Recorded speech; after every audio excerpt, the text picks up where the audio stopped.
Stuart Resnick, nicknamed the Reluctant Farmer, was studied, and the reporters discovered that he was among the city's 41 billionaires at that time. Stuart Resnick was of great interest to the press because he, like Harry Chandler a century earlier, used his money to buy vast tracts of California farmland and store away river water worth hundreds of millions of dollars. First, how did Stuart Resnick make his money? Stuart Resnick began his billionaire journey when he bought 120,000 acres and planted the most extensive groves of almonds, pistachios, pomegranates, and citrus in one man's control anywhere in the world in less than 20 years. Tulare Lake was dried up by the Boswell family, who relocated from Georgia to California in the 1920s, creating some of the world's richest cotton fields. Boswell owned 140,000 acres and had complete control of the Kings River, which supplied water to more farms, over 1 million acres, than any other river in the world, except for the Nile and the Indus. Nonetheless, regarding the total amount of money that one man's crops brought in after expenses and international promotion, Resnick was unquestionably the new king of California. The men, Stuart Resnick and Boswell, shared a common trait. They were the offspring of terrible alcoholics. Each man grew their influence to encompass the globe. Stuart Resnick was born in Highland Park, New Jersey, to a Jewish bar owner and moved west in 1956 after his father lost everything in a gambling accident. He started clean time building maintenance while still a law student at UCLA and made his first million waxing floors and cleaning carpets. As the saying goes, when it's time to clean, it's clean time. Then he hired guards and set up alarm systems to keep watch over those same commercial structures. In the 1970s, Resnick ran a $100 million business servicing half of Los Angeles' retail alarm accounts, which launched Teleflora, the giant flower delivery service with his second wife, Linda. It revolutionized the flower in a gift concept. She thought roses were fleeting, but the teapot or watering can they came in was a keepsake. The Resnicks then purchased the Franklin Mint for $167.5 million. Linda introduced a Scarlett O'Hara doll that sold $35 million by itself, replacing the Mint's commemorative coins and medallions. Then came the John Wayne collector plate and a miniature replica of Princess Di's beaded gown and bolero jacket a la Elvis. By 2000, Franklin Mint sales approached $1 billion. Resnick tried real dirt to hedge against inflation. He bought his first grove in the late 1970s, 2,500 acres of citrus with a packing plant in Delano, the farm town where Cesar Chavez and his union had made history. After that, Kern County oil companies offered him 20,000 to 40,000 acres. The land was practically free. His Beverly Hills palace was more than 100 miles from his nearest field in Lost Hills. However, Resnick followed in the footsteps of late 19th century industrial tycoons who had founded California's interior farms from afar. His conviction that the city and the farm are the same possibilities set him apart from them and their offspring. He turned his crops into heart-healthy snacks, antioxidant elixirs, and shishi potions by marrying the big culture of co-ops and farmers to the LA culture of marketing and celebrity. He and Linda had harvested the virtually forgotten pomegranate. They squeezed its ancient bittersweet fruit into Palm Wonderful, the ruby-colored juice in the figure-8 bottle, 2 pomegranates making love, that treated heart disease and prostate issues. If these assertions seemed familiar, the Resnicks had employed some of the world's most outstanding medical scientists to prove them. They made the fruit famous by themselves. The star's Oscar night gift bags contained Palm Wonderful. Bartenders made Palm martinis, while cosmetologists gave Palm facials. Did you know that in March 2019, the Wonderful Company joined the growing list of global businesses that have signed on to RE100? Now you know. It was an initiative led by a London-based climate group committing to using only renewable electricity for their food and farming operations by 2025. Wonderful also announced in June 2019 that it had secured the right to produce a seedless lemon variety from California commercially. Next, in other related news, here is a list of the 10 richest women and how they got their wealth. There are more men than women among the world's wealthiest people, but women continue to make strides in many fields. There are now more than 300 female billionaires worldwide, and they amassed their wealth independently. However, the 10 wealthiest women who made it on their own are listed below, as ranked by Forbes in 2020. 2022.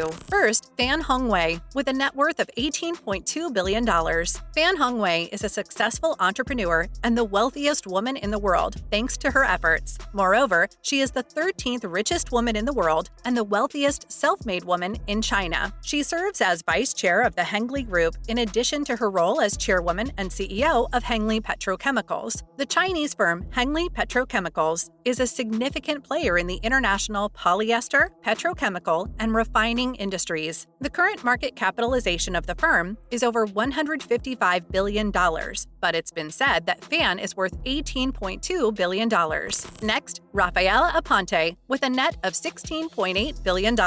Rafaela is the wealthiest self-made European woman, having built a successful business and investment portfolio. Her husband, Gianluigi Aponte, and she established the Mediterranean Shipping Company in 1970, MSC. To date, MSC has expanded to more than 500 vessels, serving nearly 160 countries, making it the world's second-largest shipping company. This Swiss business magnate is now worth an estimated $16.8 billion. And now, Wu Yajun, with an estimated net worth of $15.3 billion. Wu is a Chinese tycoon who has amassed a fortune through her investing and business acumen. The 58-year-old also serves as the company's chairwoman and co-founder, Long4 Properties. About 60 shopping malls in China are owned and operated by Long4, a real estate company based in Hong Kong. The founder of Wu Capital is a former journalist who has become a significant investor in companies like Uber and Evernote. She is now worth an incredible $15.3 billion. Next, Diane Hendricks, with an $11.6 billion estimate. Diane is the co-founder and chair of ABC Supply, in addition to being a successful businesswoman and film producer. ABC is a nationwide roofing supply distributor and a major player in the construction industry. In 1982, the American billionaire and her late husband, Ken Hendricks, founded the firm. But today, the company's annual revenue is over $10 billion thanks to her efforts. The magazine Forbes estimates Diane's wealth at $11.6 billion. So, Judy Love, with an estimated net worth of $9.7 billion. Judy co-founded Love's Travel Stops and Country Store, making her one of the wealthiest self-made women in the United States in 2022. Together with her husband, she opened the store in 1964 and has since amassed a fortune in energy as well. Today, the firm has over 27,000 workers in the United States and generates about $21 billion annually. Judy, who is the executive secretary of the company, has a net worth of $9.5 billion. Up next is Wang Leichun, with a $9.5 billion estimated net worth. Wang, a co-founder of Luxshare ICT, has built a fortune that places her among China's elite female billionaires. The 55-year-old woman and her brother founded the firm in 2004. It went public in 2010. Currently, the company's primary source of revenue comes from developing and producing computer cables for renowned companies like Apple. The businesswoman Wang became a billionaire in 2014, and today she is valued at $9.5 billion.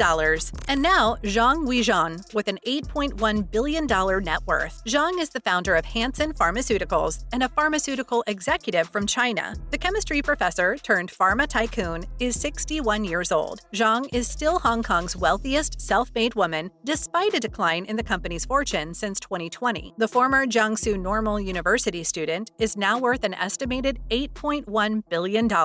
Next, Linda Resnick, with an $8 billion estimated net worth. She is co-owner of the Wonderful Company with her husband Stuart Resnick and was born Linda Ray Harris. Fiji Water, Wonderful Halos, Justin Wines, Palm Wonderful, etc. are all products of the Wonderful Company. The 79-year-old businesswoman and her husband built the company into a $4 billion powerhouse in just a few short decades. She has an estimated $8 billion fortune as of today, per Forbes. And now, Zhao Kunfei, with a $7.1 billion net worth. Zhao, the CE and co-founder of Lens Technology, are one of the wealthiest women in China. The Chinese businessman had previously worked in a factory before founding his technology firm in 2003. Lens Technology, headquartered in Hunan, China, is a household name worldwide for its capacitive touchscreens found in smartphones. Microsoft, LG, and Samsung are just a few companies that rely heavily on the company's products. The company is now worth about $25 billion,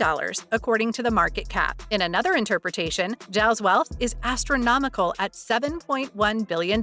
Finally, Judy Faulkner, with a $7 billion net worth. Judy is one of the most influential women in the healthcare industry, as the company company's founder and CEO. Epic Systems is a worldwide software and product developer for the healthcare industry. The entrepreneur, now 78 years old, began the healthcare business in Wisconsin, USA in 1979. Over 200 million people around the world are currently using health software. Judy's current net worth is $7 billion per Forbes. Now that we know about the self-made women and their net worth, let us move on to the 9 traits that all self-made billionaires tend to have. These traits are: first, drive. The desire to be enormously wealthy is a significant predictor as they focus intensely on their goals because of a grand obsession. Next, determination. Billionaires, unsurprisingly, don't give up easily. They overcome crises and setbacks and avoid self-pity and depression because they know success takes time. And now, social skills. Most millionaires are good at selling their dreams because of their interpersonal skills. They also don't accept no for an answer and always find a way around hurdles. Up next, non-compliance. The super rich forges their path while others try to fit in. Contrary opinions are acceptable. Many like swimming against the current. And now, self-esteem. Rich people strongly believe in their abilities. They think success is theirs. They don't attribute their success to luck, fate, or circumstances. Next, achievement-oriented super rich. They strive to achieve lofty goals. They exceed expectations and are very picky. So, instinct. The super rich make more decisions based on instinct than average corporate executives. And now, competition-minded. Self-made billionaires love competition. Many have sports accomplishments, which taught them how to handle victory. Unfortunately, guys, that's all the time we have for today. Make sure to like and subscribe to the channel. Till next time, cheers!